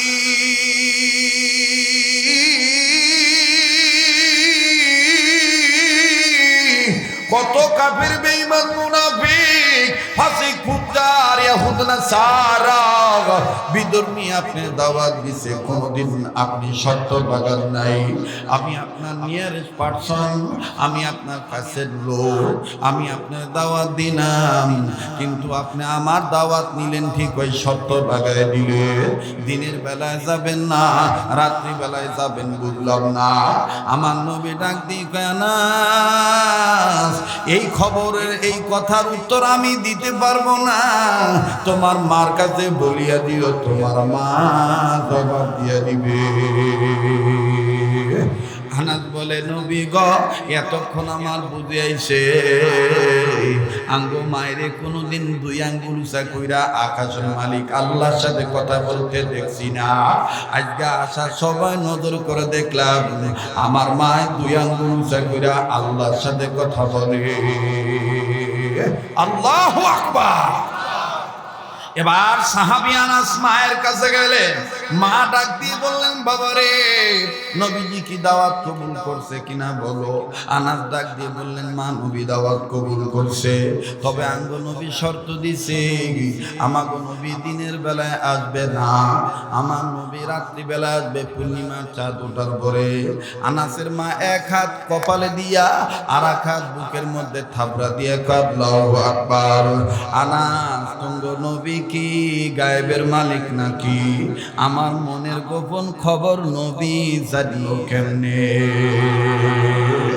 আনাস কয় মা গোপন খবর মানে বুঝলাম না। আনাসের মা ডাক দিয়ে কয় না, আমি দুই কারণে নবীর দাওয়াত দিছি, এটা পৃথিবীর কেউ জানে না, শুধুমাত্র আমি জানি আর জানে শায়র রব্বানা। আনাস কয় মা গো, সেই দুই গোপন খবর কি একটু বলতো দেখি। আনাস ডাক দিয়ে কয় মা, আনাসের মা কয় বাবা, এক নম্বর হইল তামাম পৃথিবীর মানুষ এমনকি তুই সহ বলস নবীজির চেহারা নাকি অনেক সুন্দর, নবীর চেহারার সুন্দরের সাথে কোনো সুন্দরের তুলনা হয় না। তাই আমি আমার আল্লাহকে বলছি, আল্লাহ আঙ্গ নবী আমাকে বাইতে যদি কোনোদিন আয়ে, নবীজি যেন কোনোদিন দিনের বেলায় না আসে, নবীজিকে রাত্রে বেলায় পাঠাইও, আর ওই রাত্রে পাঠাইও যেই রাত্রে পূর্ণিমার চাঁদ উঠে দিবা। আমি একবার পূর্ণিমার চাঁদ দেখব, আর একবার নবীর চেহারা দেখব। আমি দুটোটা দেখে প্রমাণ করব কোনটা বেশি সুন্দর, চাঁদ না নবীর চেহারা। আওয়াজ দিয়ে বলেন না আল্লাহু আকবার, আরো জোরে বলেন না আল্লাহু আকবার। ও বাড়িওয়ালা, ও গাড়িওয়ালা, একটু সময়ের জন্য বাড়ি ছাড়ো, বাড়ি না ছাড়লেও বাড়িতে বসে বয়ানখানা শোনো। গাড়িওয়ালারা গাড়িতে বসে বয়ান শোনো, জীবনের শেষ বয়ান মনে করে বয়ান করছি। সাহাবী আনাসের মা ডাক দিয়ে কয় বাবা, এটা হলো আমার এক নম্বর কারণ, নবীর চেহারাটা দেখতাম। বলে মা গো, দুই নম্বর কারণটা কি কস না? কয় বাবা, দুই নম্বর কারণ হলো তুমি বলেছ আমিও বিশ্বাস করি নবীজির কাছে কোনো দোয়া চাইলে আঙ্গ নবী দোয়া করার জন্য হাত উঠাইতে হবে না, নবীজির কাছে দোয়া চাইলে নবীজি দোয়া করার সাথে সাথে কবুল হয়ে যাবে। তাই বাবা, আমি তোমার মা হইয়া আমি মনে মনে নিয়ত করেছি মুহাম্মদ রাসূল আরবির দোয়া যত কবুল হয়ে যায়, আঙ্গ নবীর আমি দাওয়াত দিয়া খানা খাওয়াইয়া আমি বলবো নবীজি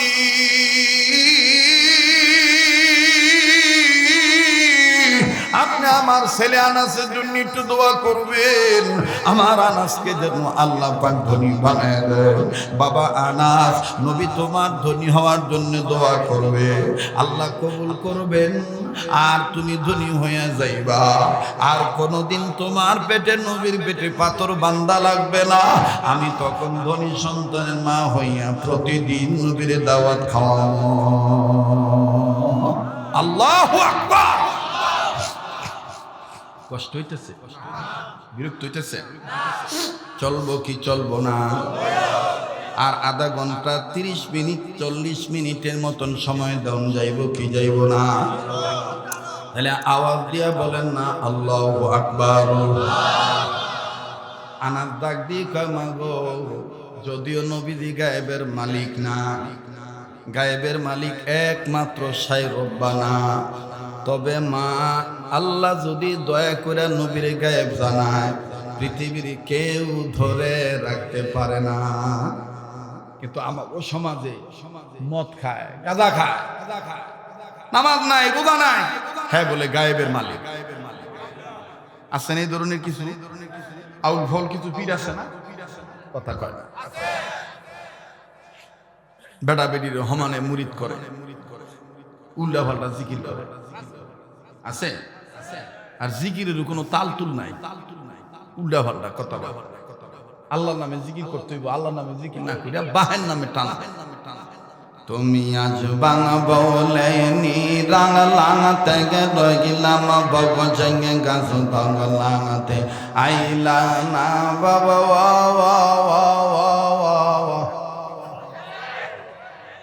তারা ভাবছিল যে ওয়াজ বলতো না, কিছু লোক ঘুইয়াও দেখবেন খালি মোরাইতেছে, একটু দেখে এই পাগলাটা কেডাই রে, রাইতের 1টা 12:30 ভাইজা দিতে থাকে, এর হলদি পাগলা বলা তেজ কমে না। ভালো রাখার মালিক কেডা? জোরে কান আল্লাহ কবুল করেন, জোরে কান আমিন। একটু সামনের বাইরে চুপ থাকেন, পিছনে বের একটু ঘুম ভাঙানোর নিয়ত করে জোরে কান তো আল্লাহু আকবার। আপনারা না কি হেরে হেরে বাক করতেছে, আমরা না কি মজা গেছে দিলের লোকে দিল লেগে গেছে। এই জন্য তো কোন এক সাধক এই ব্রহ্মপুত্র নদী শীতলক্ষা নদীর ধারে বসে বলেছিল, ওরে মনে মনে মিলন হলে,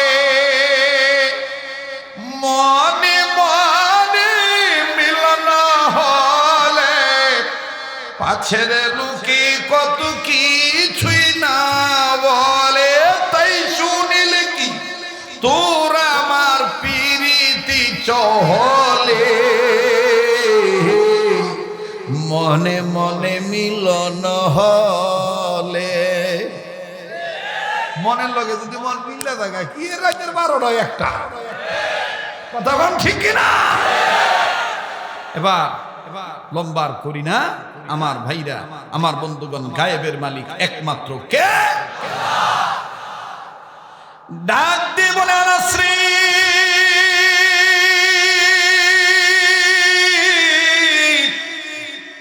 নবীজি গায়েবের মালিক না। আনাস বললেন, মা গো নবীজি গায়েবের মালিক না, তবে মা যদি দয়া করে আল্লাহ রাব্বুল আমিন নবীজিকে গায়েব জানায় তাইলে কেউ ধরে রাখতে পারে না। মা গো তোমার মনের গোপন খবর আমার নবীর কাছে আল্লাহ পৌঁছায় দিছে। এবার ডাকতে বলেন আনাশ্রী, তাইলে যেহেতু নবী জেনে ফেলেছে, জানতে পারছি, দেরি করে লাভ কি? আয় না বাবা আয়, নবীর নামে ঘর গুছাই।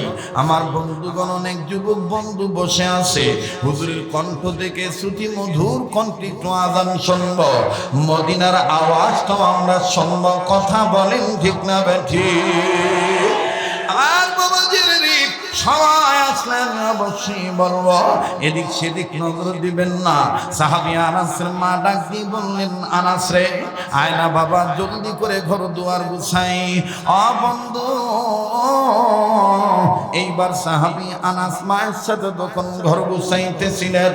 আমি শুধু বুঝাইতে চাই, নবীর চাইতে মায়ের দোয়ার বরকত বেশি। বাবা, ওলি আল্লাহর চাইতে মায়ের দোয়ার বরকত বেশি।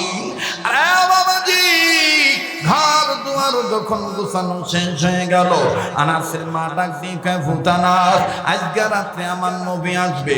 আনাস কয়, মা গো তুমি কেমনে বুঝলা? পূর্ণিমার চাঁদ উঠলি তো নবী আসবে।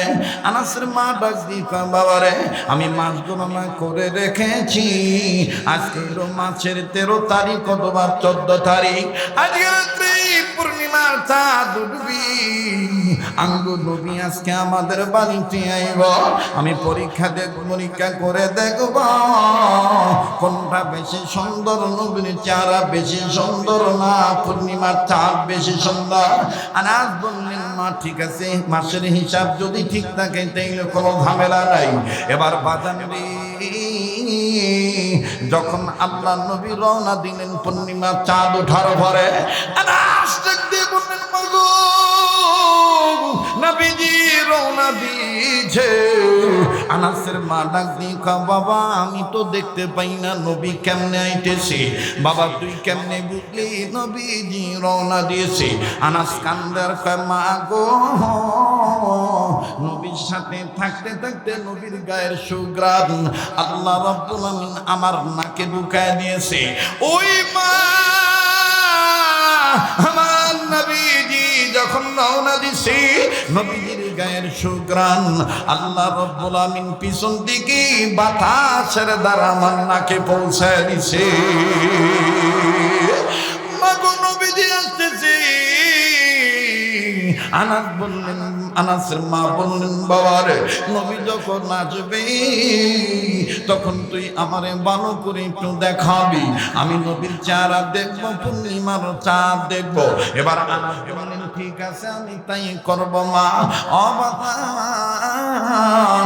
দেখতে দেখতে দেখতে দেখতে বলতে বলতে হঠাৎ করে সাহাবী আনাস দেখতেছে নবী আসতেছে।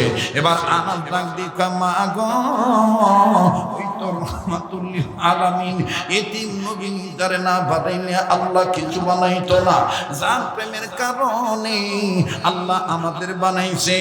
ও মা, ওই যে নবীজি আসতেছি, নবীজিকে দেখা যায়। সাহাবী আনাসের মা কান্দের ডাক দিয়ে কয় পুত্রে তাইলে তুই আমার সামনে দাঁড়া, আমি তোর কাঁধের উপরে থুতুনিটা বাঁধায় রাখবো। একবার আমি নবীর চেহারা দেখবো, আর একবার আমি পূর্ণিমার চাঁদ দেখবো, যেইটা বেশি সুন্দর হবে আমি তোরে বলে দেব। এবার বন্ধুরে সাহাবী আনাসের সামনে, সাহাবী আনাস মায়ের সামনে দাঁড়াইলেন। সাহাবী আনাসের কাঁধের উপরে মা জননী থুতুনিটা বাঁধা রাখলেন। ভাইজান দেখবেন এই পাগলের কণ্ঠের মধ্যে আল্লাহ রাব্বুল আলামিন এমন একটা মায়া প্রবাহিত করে দিবে বাদান। ওরে বন্ধু রাত্র যত গভীর হবে এই কণ্ঠের মায়া আল্লাহ পাক ততই ছড়ায় দিবে। একটু খেয়াল করে কথাগুলি শোনা চাই। পর্দার আড়ালের মা বোনেরা একটু গভীর মনোযোগী হয়ে শোনা চাই। দেখো মায়ের দোয়ার বরকত কত বেশি।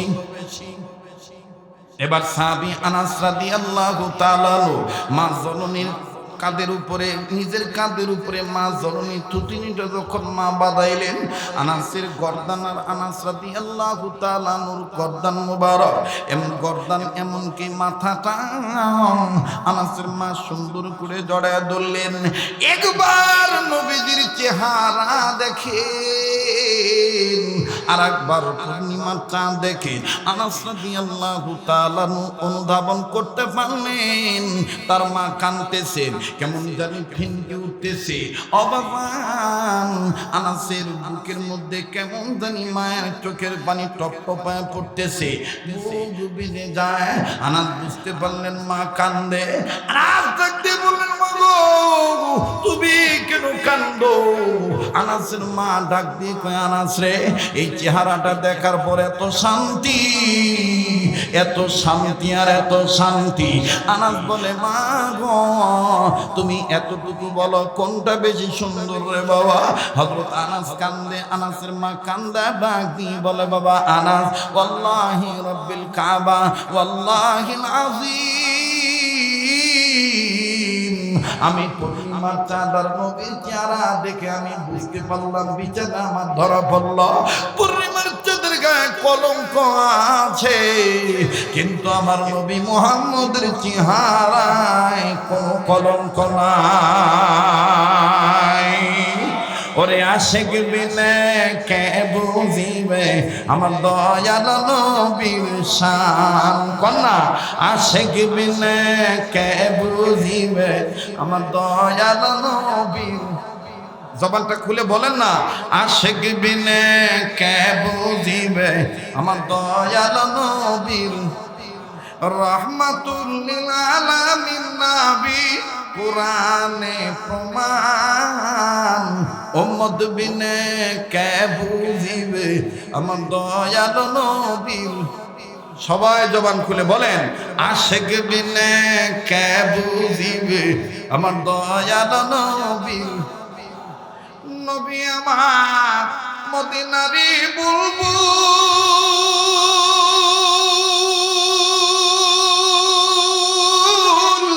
আমার আল্লাহ প্রেম করিয়া নামটি দিলেন মুহাম্মদ রাসূল।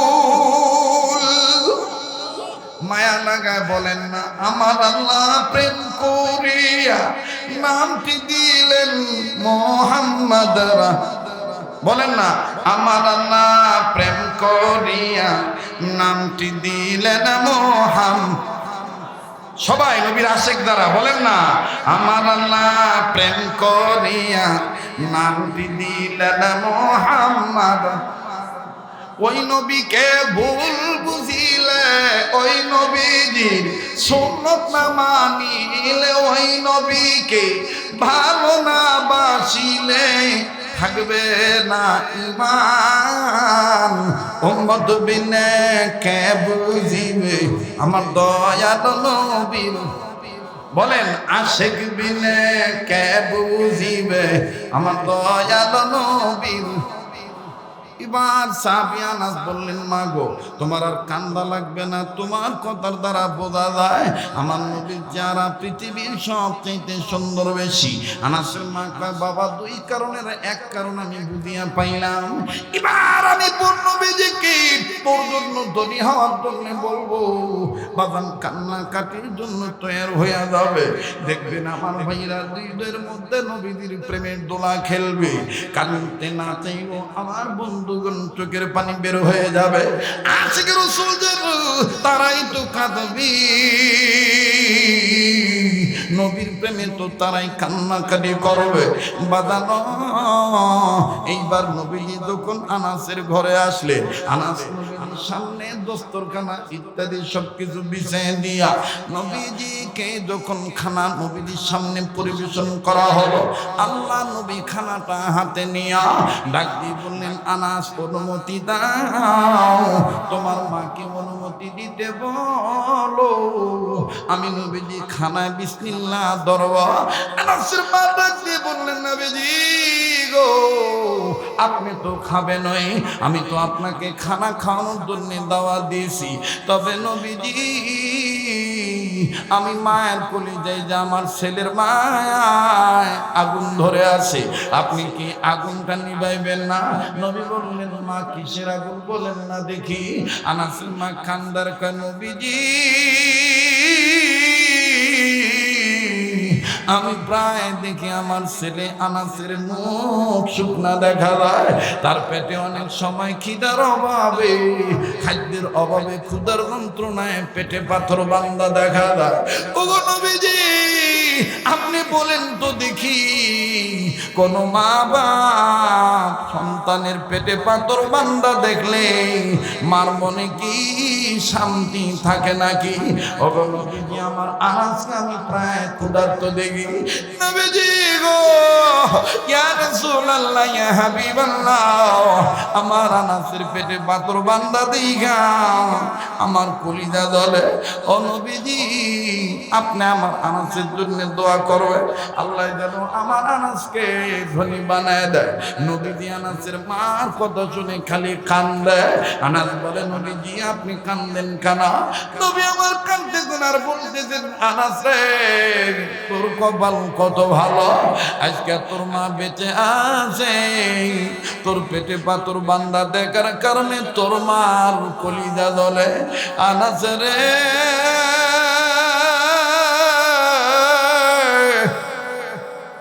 আমি মুহাম্মদের তো মাও নেই বাবা নাই, আমার বুকে পাথর বান্দা দেখে আমার জন্য কে কান্দে রে আনা? তোমার মায়ের কান্না দেখে আমি নবীজি মা মেনার কথা মনে হয়ে গেল।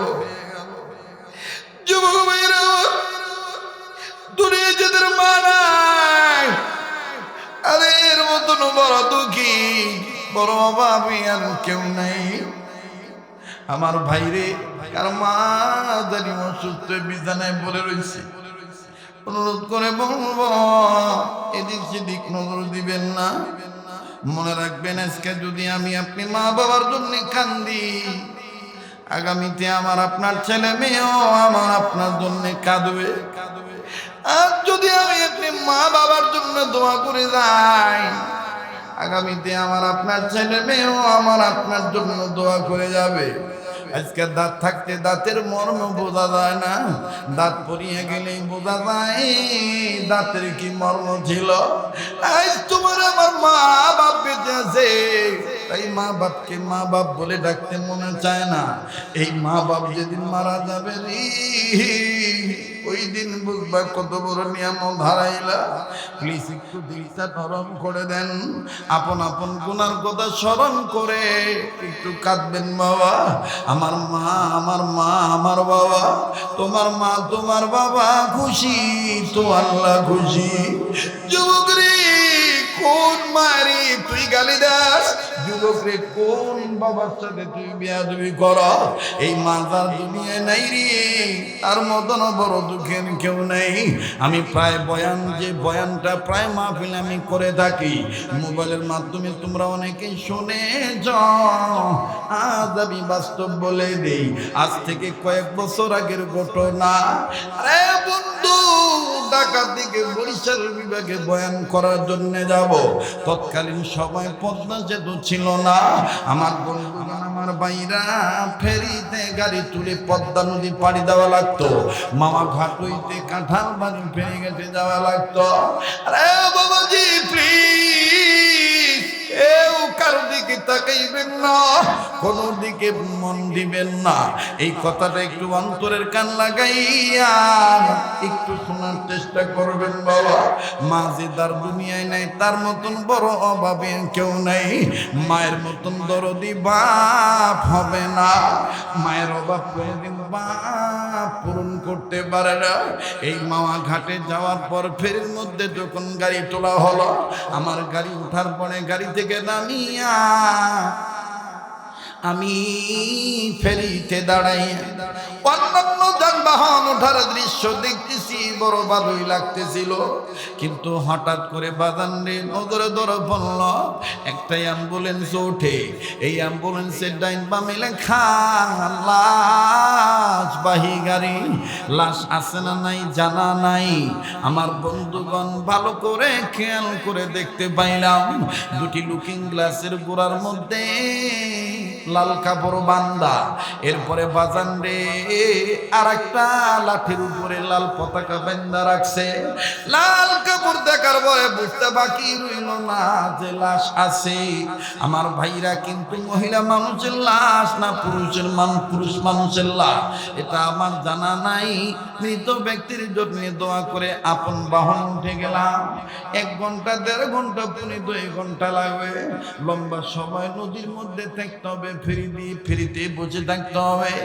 আপন গাড়িতে উঠে আপন গাড়ির পিছের জানালার গ্লাস নামাইলাম, বাহিরের উন্মুক্ত হাওয়া গ্রহণ করব। কিন্তু রে বন্ধু, আল্লাহর কসম করে বলি, যখনই বাজান পিছনের গ্লাসটা নামাইলাম, আমার কানে আওয়াজ আসে একটা বাচ্চা চিৎকার দিয়ে দিয়ে কান্দার তার বাবারা কয়, আব্বু আঙ্গো মায়েরে তুমি কাঠের বাক্সে ভইরা রাখছো কি লইয়া? আব্বু গো,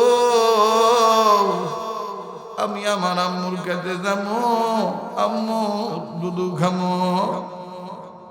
ওই আব্বু, আমার আম্মুরে তুমি বের করে দাও। আমার ভাইরা কান্নার আওয়াজে আকাশ বাতাস ভারী হয়ে যায়। আল্লাহকে ডাক দিয়ে বললাম, আলী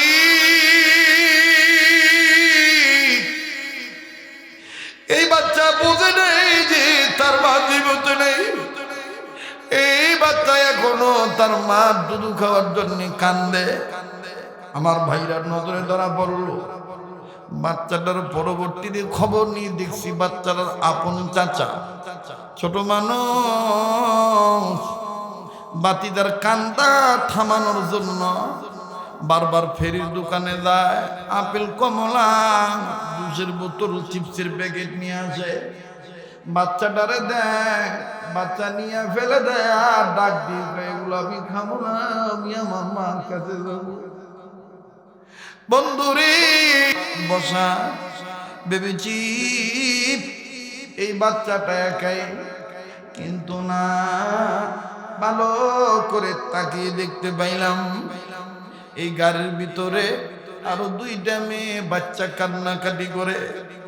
একটা মেয়ে সামান্য বুঝবা, আর একটা মেয়ে ছোট মানুষ, মাথার চুল এলোমেলো পাগলি নিবেশ। আর বাইরে মায়ের লাশের বাক্সের কাছে মাথাটা দিয়া এরকম মাথাটা ঠেকাইয়া মায়ের লাশের বাক্স দুই হাত দিয়া নাড়াচাড়া করে আর নিজে নিজে ডেকে কয়, আম্মু ভাইয়া দুধু খাবে, তুমি কি শোনো না গো মা? ওই আম্মু আব্বু কয় তুমি নাকি মহিলা গেছো, আম্মু রে তুমি তো ঘুমাইতেছো, আম্মু মায় মরে গেলে কি ছেলে মেয়ের সাথে কথা বলতে পারে না। একদিকে ছোট মেয়ের কান্নার আওয়াজ, আর একদিকে ছোট বাচ্চাটা কান্দে। অবদান বাপটা পড়ে গেছে বিপদে। বাপ মেয়ের ভক্ত, মেয়েটার বারবার ডাক দিবে, আমার তুই আমার বুকে, তোর আম্মু নাই, তোর আম্মু মরিয়ে গেছে, আর কোনোদিন তোর আম্মু দুধ দিবে না। এই কথা একবার মেয়েরে বলে, আবার ছেলেরে বলে। আমার ভাইরা ছোট্ট ছেলেটার মাথা বুকের সাথে লাগাইয়া মায়ের আদর বাপ দিতে চায়, হয় না, হয় না। বাপটা ছেলেটার কবলে চুমা দিয়ে কয়, আব্বু তোমার আম্মু আর কোনোদিন তোমারে দুধ দিবে, তোমার আম্মু মরে গেছে। যখনই বাপি কথা বলে নজর করে দেখতে পাই বাচ্চাটা নতুন জ্বালা জ্বালা দাঁত নিয়ে রাগ হইয়া বিরক্ত হইয়া বাপরে এমন ধরে একটা কামড় মাইরে দিল। আর এমন ভাবে আমার বন্ধুগান দুই হাত দিয়া খামচি দিয়া গালের গোস্ত, নাকের গোস্ত, কোনটা চোখ কোনটা না, মায়ের কারণে বাপের কোন দিকে তাকায় না। নাকটার মধ্যে আঙ্গুল লুকাই এমন ধরে সারা দিয়েছে।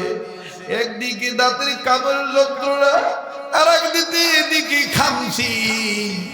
বাপটার নাক থেকে নাক ফেটে রক্ত পড়তেছে।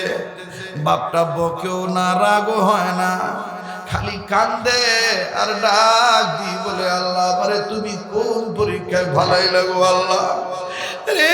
বন্ধু ভালো করে নজর করে দেখি বাপটার বিভিন্ন জায়গায় কামড়ের দাগ, বিভিন্ন জায়গায় কামড়ের দাগ, খামচির দাগ, বাপের জামা ছিঁড়া।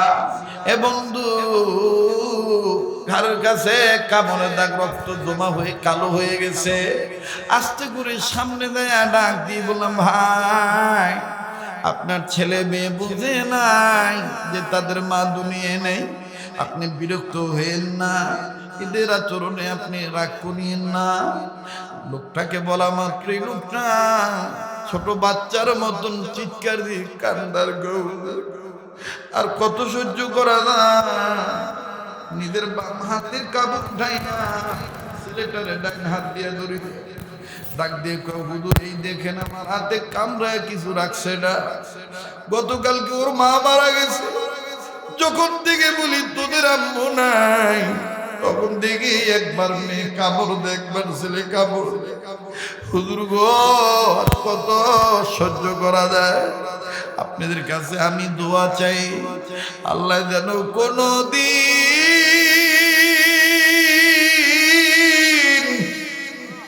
কোন ছেলে মেয়ের কাছে থেকে মায়ের আগে বাপের যেন, বাপের আগে মায়ের যেন না নিয়ে যায়।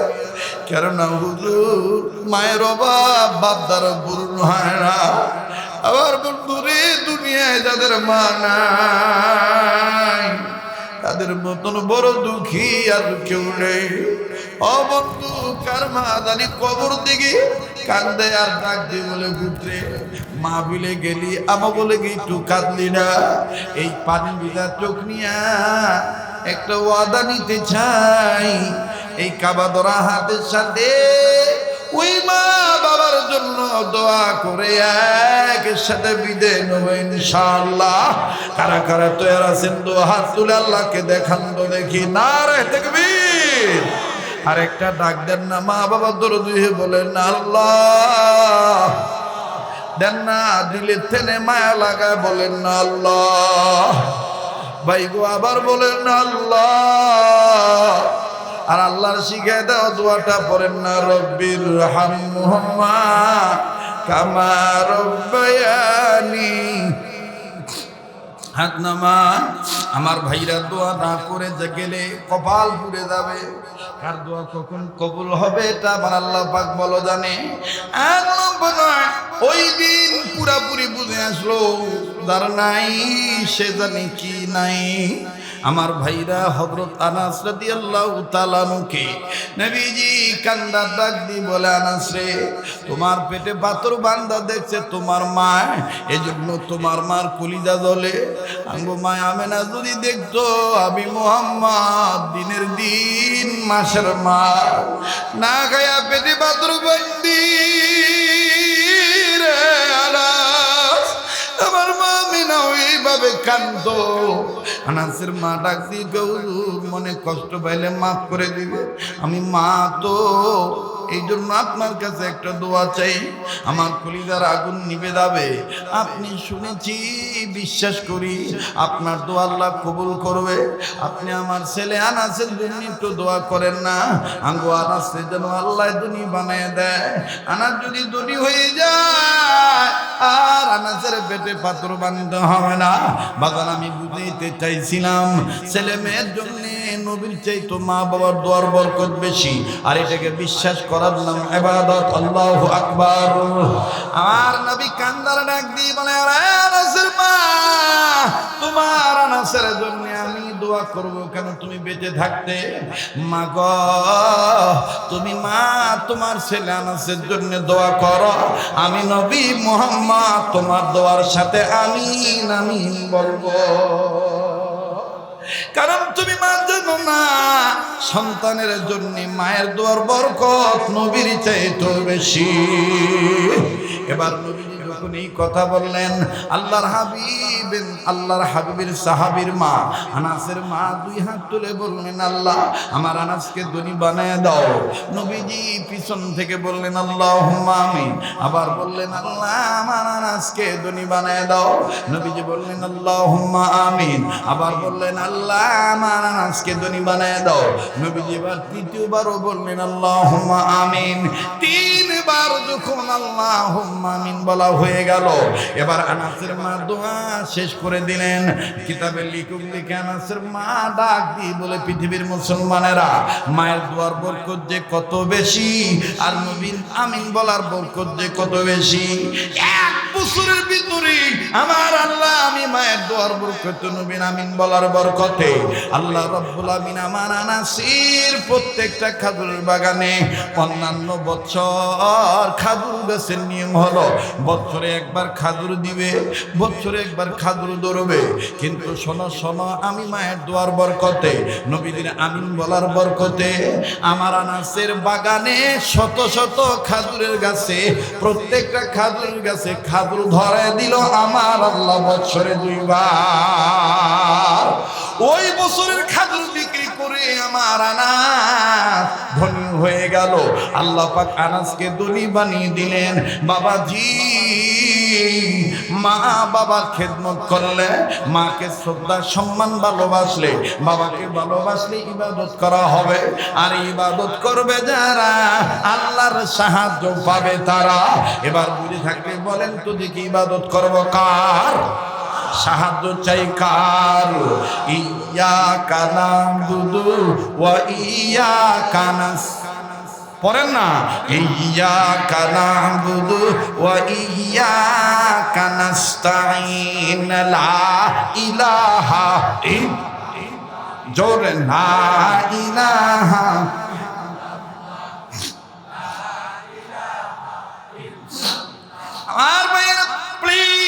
কেউ উঠবেন না, কিছুক্ষণের মধ্যে আমি মোনাজাতে হাত তুলবো। ইচ্ছা করি যেন আপনাদের ওয়াজ শোনার মধ্যে ব্যাঘাত না ঘটে, এই জন্য আমার পক্ষ থেকে 10-12 মিনিট 15 মিনিটের মতন সময় আমি আমার স্নেহের আব্দুর রাজ্জাক আজাদিকে বলে দিয়েছিলাম, ভাইয়া তুমি কালেকশন করো, আমি শুধু আমার ভাই বন্ধুদেরকে ওয়াজ শোনাবো। মুহতারাম হাজিরিন, জানতে চাই আমি আশাতে আপনারা খুশি না বেজার? রে বাবাজি, এই বরুণা এলাকা বড় এলাকা, উত্তর পাড়া, দক্ষিণ পাড়া, পূর্ব পাড়া, পশ্চিম পাড়া, বড় ভালো লাগলো। ওয়াদা দিয়ে গেলাম, যদি বরুণা দক্ষিণ পাড়া এলাকাবাসী আবার মনে চায়, আবার যদি নিয়ত করে, শরীয়তপুরি হুজুরকে আবার আগামী তো আনবো।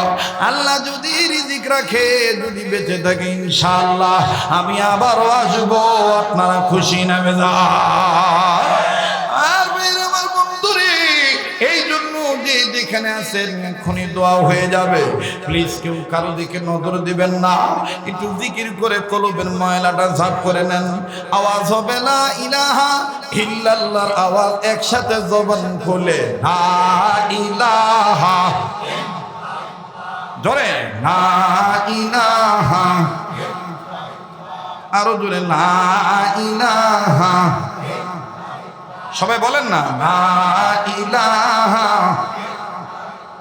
জোরে লা ইলাহা, লা ইলাহা ইল্লাল্লাহু মুহাম্মাদুর রাসূলুল্লাহ সাল্লাল্লাহু আলাইহি ওয়াসাল্লাম। কষ্ট দিয়েছি আপনাদের? বেজার হইছে? ইবাদত করব কার?